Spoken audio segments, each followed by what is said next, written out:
ሰላም ጤና ይስጥልኝ የጤና ጉዳይ ቻናል ቤተሰቦቼ እንደምን ቆይታችኋል?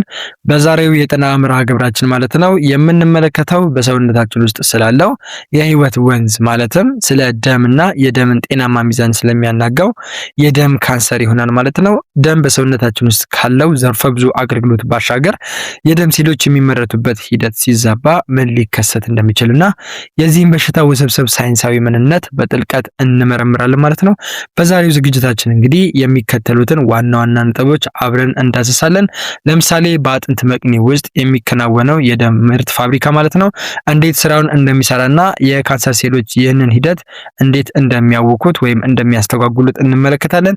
እንዲሁም ስለ ሌውኬማ ሊምፎማ እና ማይሎማ ምንነት በመካከላቸው እንዲሁ ስላለው ልዩነት በዝርዝር እንፈትሻለን ማለት ነው። እንዲሁም ደግሞ በማጠቃለያው ላይ የደም ካንሰር ፈሳሽ ካንሰር ተብሎ የሚጠራበትን ምክንያትና በመላው የሰውነት አካላት ላይ የሚኖረውን ትልቅ ተጽዕኖ አብረን እንዳስሳለን ማለት ነው። ክቡራትና ክቡራን ይህ ዝግጅት ስለ ደም ካንሰር ያላችሁን ግንዛቤ የሚያሳድግና ለጤናችሁ ንቁ ጥበቃ እንድታደርጉ አጋዥ መረጃዎችን የያዘ በመሆኑ እስከ ፍጻሜው አብራችሁኝ እንድትቆዩ በአክብሮት ጋብዛለሁ ማለት ነው። ቪዲዮን ስትጀምሩት ላይክ አድርጋችሁ ጀምሩት። ወቅታዊ የጤና መረጃዎች እንዲደርሷችሁ ደግሞ የቻናሌ ቤተሰብ በመሆን ሰብስክራይብ በማድረግ አጋርነታችሁን እንድታሳዩ እጠይቃለሁኝ። አብራችሁኝ ቆዩ።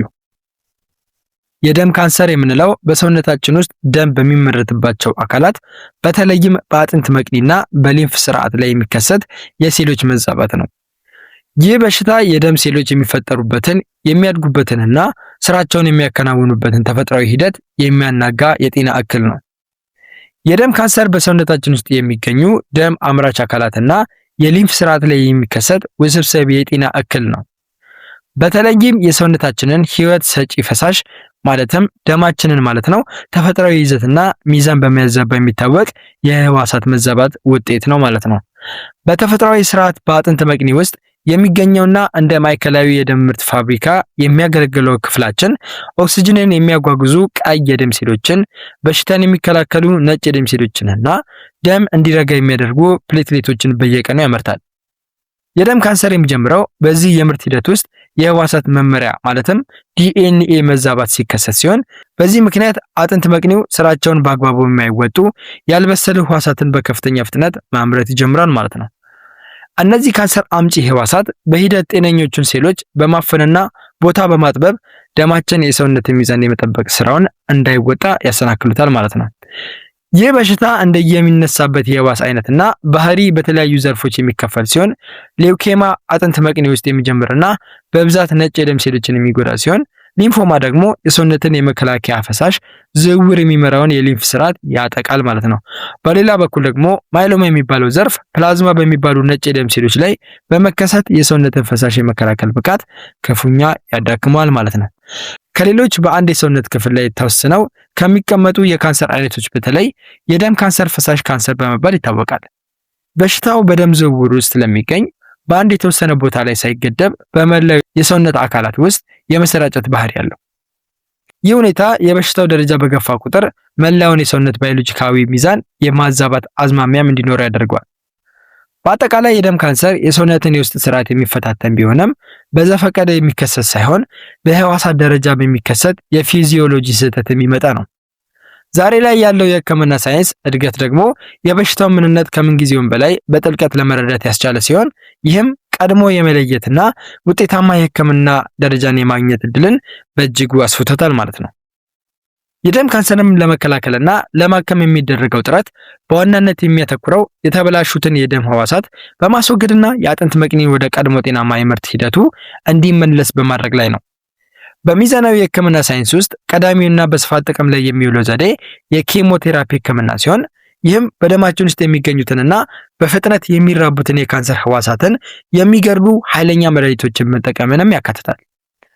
ከዚህም በተጨማሪ እንደ ካንሰሩ አይነትና ደረጃ የሚወሰነው የታለመ ህክምና ወይም ታርጌትድ ቴራፒ ማለት ነው የካንሰር ህዋሳቱን ለይቶ በማጥቃት በጤነኛ ህዋሳት ላይ የሚደርሰውን ጉዳት ለመቀነስ ይረዳል ማለት ነው።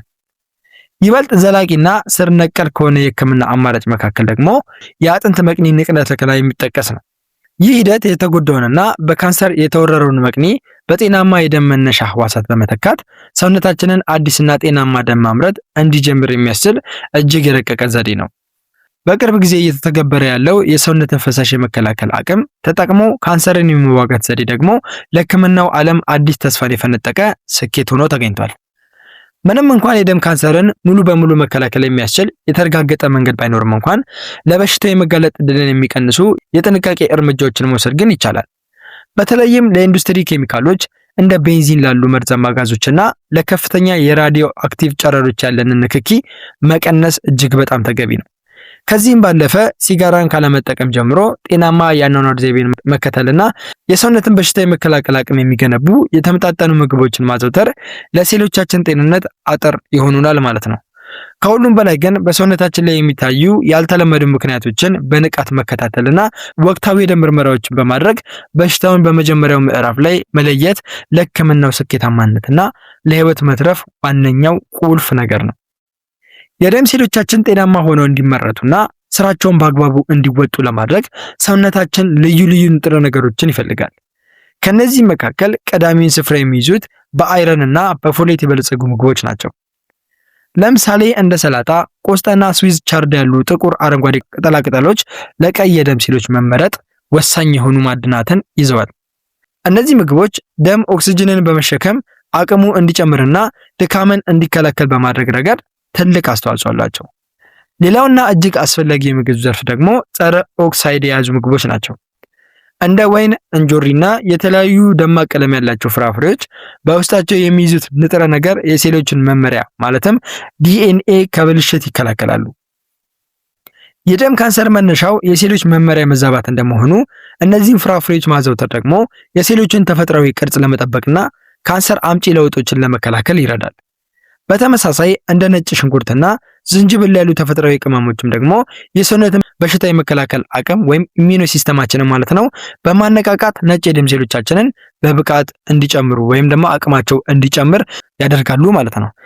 ከዚህም በተጨማሪ ኦሜጋ 3 ፋቲ አሲድ የያዙ ምግቦች ለደም ጤንነት አይነተኛ ሚና ናቸው። በተለይ እንደ ተልባ፣ ዋልነት እና የባህል ምግቦች በደማችን ውስጥ የሚፈጠሩ አላስፈላጊ እብጠቶችን ወይም ኢንፍላሜሽኖችን ማለት ነው በመቀነስ ረገድ የደም ዝውውር እንዲቀላጠፍ ያደርጋሉ። ፕሮቲንን በተመለከተ ደግሞ እንደ ባቄላ፣ አተርና ምስር ያሉ ጥራጥሬዎች የተጎዱ ህዋሳትን ለመጠገንና አዳዲስ ሴሎችን ለማግነባት የሚያስችል ንጹህ ጉልበት ለሰውነታችን ያቀርባሉ ወይም ይለግሱልናል። በአጠቃላይ ለደም ጤንነት የሚመረጠው አመጋገብ ደግሞ ያልተቀነባበሩና ከተፈጥሮ በቀጥታ የሚገኙ ምግቦች ላይ ያተኮረ መሆኑ በጣም ጠቃሚ ነው።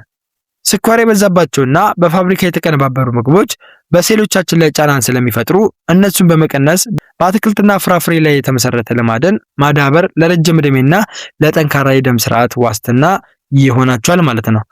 ሌላው ደግሞ የደም ካንሰር ችግር እንዳይከሰት ማድረግ የሚኖርባችሁ አንድ ነገር አለ። ለምሳሌ የደም ሴሎቻችንን ጤንነት ለመጠበቅና የተፈጥሮ ስርዓታቸው እንዳይዛባ ለማድረግ ከአመጋገብ ምርጫችን እኩል የምንከተላቸውን የዕለት ተዕለት ልማዶች መፈተሽ አስፈላጊ ነው። ከነዚህ መካከል ቀዳሚና ዋነኛው በፋብሪካ የተቀነባበሩ ምግቦችን ማዘውተር ነው። እነዚህ ምግቦች ረጅም ጊዜ እንዲቆዩ ተብለው የሚጨመሩባቸው ኬሚካሎችና ሰው ሰራሽ ቀለሞች በሂደት በሰውነታችን ውስጥ መርዛማነትን በመፍጠር በሴሎቻችን የዲኤንኤ መመሪያ ላይ ጫናን ሊያሳድሩ ይችላሉ። በተለይም ከፍተኛ የኬሚካል ይዘት ያላቸው የተቀነባበሩ ስጋዎችና የታሸጉ መጠጦች የደምን የተፈጥሮ ሚዛን በማዛባት ለተለያዩ የጤና እክሎች መንገድ ይከፍታሉ ማለት ነው። ሌላው ሊታሰብበት የሚገባው ነገር ደግሞ ከመጠን ያለፈ የስኳር ፍጆታ ነው። ስኳር በሰውነታችን ውስጥ ከፍተኛ የሆነ መቆጣት ወይም ኢንፍላሜሽንን እንዲፈጠር የሚያደርግ ሲሆን ይህ ደግሞ የነጭ የደም ሴሎቻችን በሽታ የመከላከል አቅማቸው በእጅጉን ያዳክምባቸዋል። ሴሎቻችን በተፈጥሯዊ ሁኔታ ራሳቸውን የመጠገን አቅም ቢኖራቸውም እንኳን በደማችን ውስጥ ያለ የስኳር መጠን ሲጨምር ግን ይህ ጥገና ይስተጓጎላል። በተጨማሪም ለረጅም ጊዜ የሚቆይ ከፍተኛ የአእምሮ ውጥረት ወይም ክሮኒክ ስትረስ በሰውነታችን ውስጥ ኮርቲሶል የተባለውን ሆርሞን እንዲመነጭ በማድረግ ማለት ነው የደም ሴሎቻችን የመረባት ሂደትና የመከላከያ ብቃት ክፉኛ ሊጎዳ ይችላል ማለት ነው።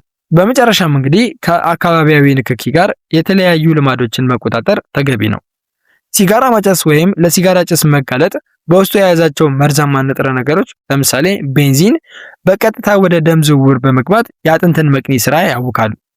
በተመሳሳይ ሁኔታ ደግሞ በቂ እንቅልፍ አለማግኘት ራሱ ሰውነታችንን አዳዲስና ጤናማ የደም ህዋሳትን የሚያመርትበት ብቃቱን በእጅጉ ይቀንሰዋል። እንዲሁም ደግሞ ለደም ጤንነት እንቅልፍ እንደ ትልቅ መታደሻ ሊታይ ይገባል። እነዚህን ጎጂ ልማዶች በማስወገድና በምትካቸው ጤናማ ልማዶችን በማዳበር የሰውነታችንን ዋነኛ ሞተር ደማችንን ከውድቀት መታደግ ይቻላል ማለት ነው። ስለዚህ የደም ካንሰር መከሰት በአብዛኛው በእኛ ቁጥጥር ስር ባለመሆኑ ምክንያት የሚመጣ ቢሆንም እንኳን አስቀድሞ ምልክቶችን ማወቅና ራስን መጠበቅ ግን ይቻላል ማለት ነው። ምክንያቱ ምንም ይሁን ምን የደም ካንሰር በጊዜ ከታወቀ አሁን ባለው የሕክምና ዘርፍ ማለት ነው እንደ ኬሞቴራፒና የአጥንት መቅኒ ንቅለ ተከላ አማካኝነት ትልቅ ለውጥ ማምጣትና ህይወትንም ማዳን ይቻላል ማለት ነው። እንግዲህ ውድ የጤና ጉዳይ ቻናል ቤተሰቦቼ ለዛሬ ያጋራኋችሁ ስለ ደም ካንሰር ምንነት፣ መንስኤዎችና የጥንቃቄ መንገዶች የነበረን ሰፊ ግንዛቤ ይህንን ይመስል ነበረ።